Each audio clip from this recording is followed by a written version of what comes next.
Hello students, today we will do class 10th maths chapter 8 trigonometry exercise 8.2 question number 2 choose the correct option and justify your choice.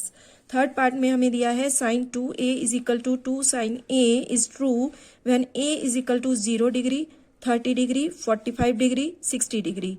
हमें sine theta find out करना है. चार option है, इसमें से देखना है कौन सा थीटा ऐसा है जो यहाँ पर हमारी स्टेटमेंट को ट्रू प्रूफ करेगा. तो हम क्या करेंगे, जितनी भी हमें ऑप्शन दी है इनको हम पुट करके देखेंगे. जब हमें LHS is equal to RHS मिल जाएगा तो वो वाला थीटा हमारा यहाँ A के इक्वल हो जाएगा. तो यहाँ देखो साइन 2a हमारी स्टेटमेंट है sine 2a is equal to 2 sine a. ये जो हमें साइन a यहाँ पे कोई थीटा है और आपको चार ऑप्शन में थीटास दिए हुए हैं. हमें ये फाइंड आउट करना है कि कौन सा थीटा यहाँ ए के प्लेस पे आएगा, साइन थीटा. तो हम क्या करेंगे, मान लो हम 30 डिग्री को पहले ए के प्लेस पे रख के देखते हैं और सॉल्व करते हैं. साइन 2a के बीच में मल्टीप्लाई है 2 into 30 degree is equal to 2 sine a, यानी कि साइन ए हमने 30 डिग्री, ये वाली ऑप्शन हम इसमें पुट करके देख रहे हैं. तो यहाँ कैसे हो जाएगा, साइन 2 इंटू 30 डिग्री हो गया 60 degree is equal to 2 into sine 30 degree कितना होता है 1/2. ठीक है, यहाँ sine 60 degree √3/2 is equal to, यहाँ 2 से 2 कैंसिल हो गया 1 आ गया. तो यहाँ तो ये इक्वल नहीं है. LHS हमारा √3/2 आया और RHS 1. इसका मतलब ये है कि बी ऑप्शन सही नहीं है. अब हम 0 को प्लेस करते हैं ए के थीटा में. तो साइन 2a पे हम 0 डिग्री रख के देखते हैं is equal to 2 sine a, यानी कि 2 साइन a हमने अभी रख के देखा 0 डिग्री. अब देखो साइन 2 इंटू 0, यानी कि मल्टीप्लाई 0 से जब किया जाता है तो सब कुछ 0 ही हो जाता है ना. फिर साइन 2 इंटू 0 डिग्री 0 हो गया. आगे 2 साइन 0 डिग्री कितना होता है 0 इज इक्वल टू 0, यानी कि साइन 0 डिग्री पे कितनी होती है उसकी रेशो 0. तो 2 इंटू 0, यानी कि ये हो गया 0 इज इक्वल टू 0. तो यहाँ हमारा LHS इक्वल हो गया RHS. तो इसका मतलब ये हुआ कि हमारी ऑप्शन ए करेक्ट है.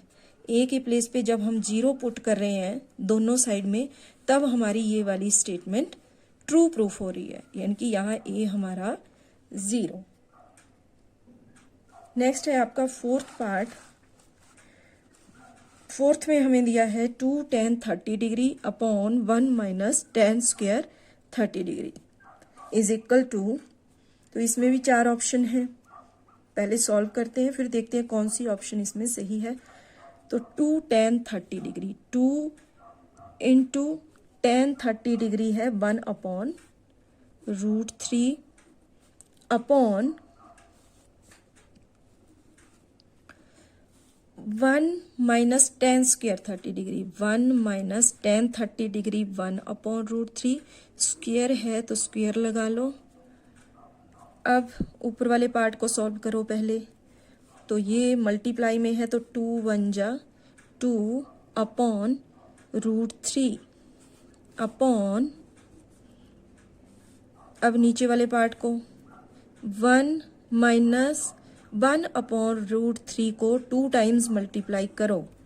1/√3 मल्टीप्लाई 1/√3. तो ये हो गया 1 1 जा 1 √3 को मल्टीप्लाई किया तो हमारे पास आया 3. √3 इंटू √3 ये रह जाएगा 3 के इक्वल. तो अब क्या करेंगे हम 2/√3, ये अपॉन का बन गया मल्टीप्लाई. अब नीचे वाले नंबर का पहले एलसीएम ले लो, 1 - 1 अपॉन रूट 3।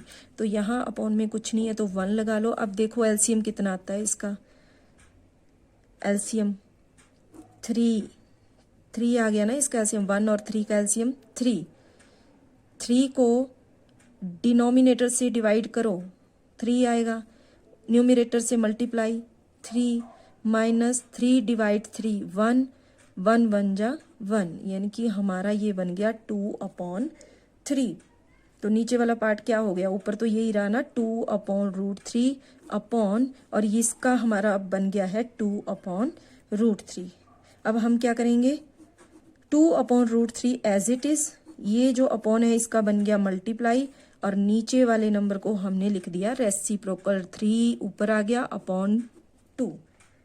तो यहाँ 2 से 2 कैंसल, हमारे पास बच गया 3/√3। अब हमें डिनोमिनेटर से रूट है यहाँ पे तो रैशनलाइज करना है, तो रैशनलाइज के लिए डिनोमिनेटर को न्यूमरेटर और डिनोमिनेटर दोनों से मल्टीप्लाई करना है। √3 है ना, इसको हमने रैशनलाइज करना है डिनोमिनेटर को, यानी कि रूट को खत्म करना है हमें डिनोमिनेटर से, तो रैशनलाइज किया जाता है। रैशनलाइज करने से हमें, रैशनलाइज करने के लिए हमें सेम नंबर से इधर न्यूमरेटर में भी मल्टीप्लाई करना है और डिनोमिनेटर में भी। तो हमारे पास क्या बन जाएगा, ये हो जाएगा हमारे पास 3 × √3, ये तो हो गया 3√3, और नीचे √3 को √3 से मल्टीप्लाई किया 3। स्टूडेंट्स ये √3 × √3, ये देखो दोनों 3 है और दोनों रूट में है, तो इनको हम इस तरह से लिख सकते हैं। और आपको पता है रूट के अंदर जब सेम नंबर होते हैं तो सिंगल होके वो रूट से बाहर निकल जाता है। अब रूट के अंदर कुछ नहीं बच गया, इसलिए रूट खत्म हो गया, तो √3 × √3 हमारा हो गया 3। तो यहाँ बन गया 3√3/3।